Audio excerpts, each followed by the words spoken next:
So Donald Trump basically conceded the election to Joe Biden this morning on Twitter, tweeting out that Joe Biden won, but then realized what he did, deleted the tweet, and threw up another tweet continuing a weeks-long temper tantrum by the soon-to-be former president on Twitter and social media. And so here's what he put out originally, about an hour ago, a couple hours ago.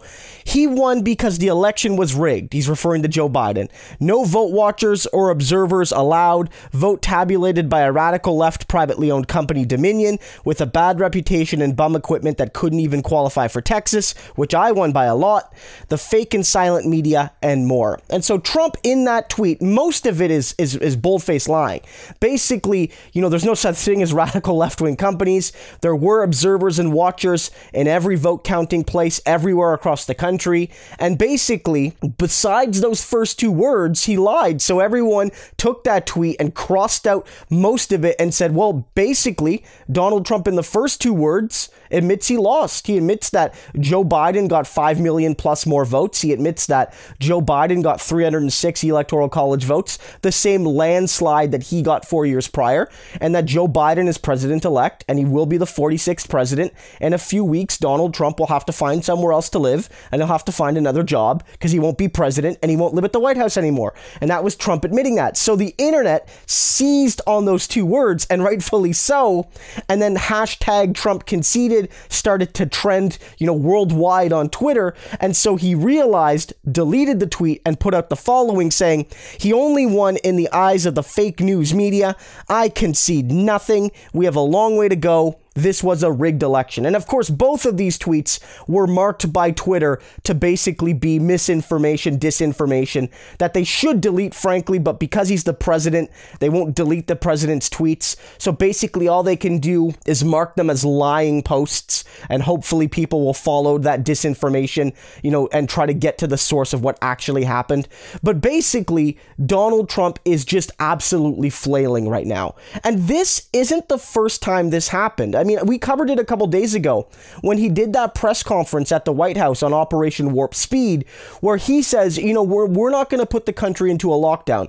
We'll see what's going to happen, in a few, and he catches himself because basically what he's saying is we're going to see what happens in a few weeks under the Biden administration. But then he realizes that by hinting at the fact that he might not be president and somebody else might make a different decision about lockdowns, it's admitting that he lost the election. So by him saying another administration might put you in the lockdown, it's implying that. And so he catches himself and he takes no questions at that meeting.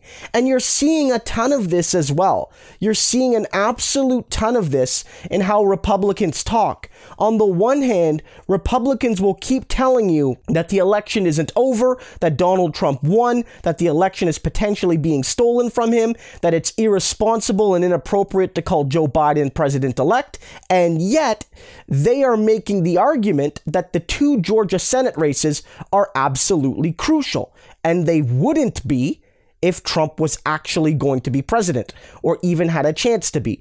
Because the only way those two races matter is if Joe Biden and Kamala Harris are in the White House. Because right now, the Senate without those two is 50 Republicans and 48 Democrats.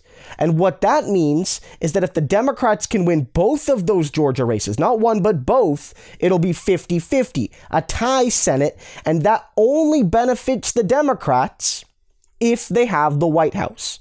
As it's been for the last few years, the Republicans control the Senate, but they always had an extra little buffer because if there ever was a tie, Mike Pence cast a tie-breaking vote, and I'm assuming that, more often than not, he would vote Republican, and you can assume the same for Kamala Harris. So, they admit it all the time. And this is why, yes, it's a soft coup attempt, but it's mostly a grift. It's mostly a grift to continue to extract donations and energy from the Trump base. When all the people behind the scenes, including Donald Trump now, it seems, knows that he lost. He knows it's over. He knows he's not going to be president anymore. He's already talking about running in 2024, but he can't admit it. They just can't admit it because they want more money. They want to continue the grift. They want to exploit the hopes and dreams of their most loyal supporters. It's really sad to see, but it's also hilarious to see. Never let Trump live this down. He admitted on November 15th, on a Sunday morning, that he conceded the election, he lost the election to Joe Biden. We might never get him conceding it in a more direct language than this, so make sure you screen cap these tweets for posterity.